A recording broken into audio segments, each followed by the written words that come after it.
swollen or leaking capacitors, damaged terminals, or measurable capacitance loss are clear signs a heating and cooling system capacitor needs replacement. Capacitors store and deliver the short burst of energy motors need to start and run, so check for visual and electrical indicators every time you service a unit.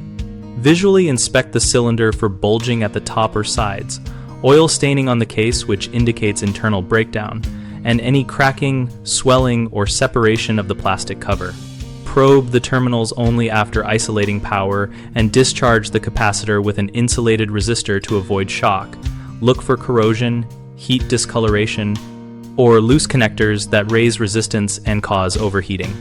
Use a reliable capacitance meter set to microfarads and compare the reading to the printed rated value on the capacitor.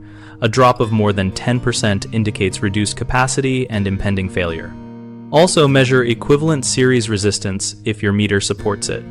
A high value means internal degradation even if capacitance reads near nominal.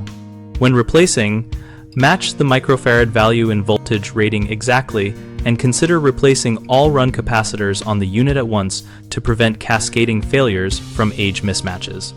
The three most common problems are physical failure, diminished capacitance, and connection issues, and each has a quick remedy you can follow. If the case is swollen or leaking, do not attempt to test it live and replace it immediately with the exact spec match. If the microfarad reading is below the rated value or more than 10% off, remove and replace the capacitor and recheck motor performance after installation. If terminals are corroded, loose, or heat damaged, cut back to clean metal or replace the terminal assembly and use proper crimp or ring connectors to ensure low resistance and a secure mechanical connection. We run bighomeprojects.com as a place where homeowners can find local contractors and make informed hiring choices related to component lifespan and repairs. We also offer a discussion community where homeowners and contractors share real-world experiences and practical tips. And we help contractors find work by listing their services alongside those conversations.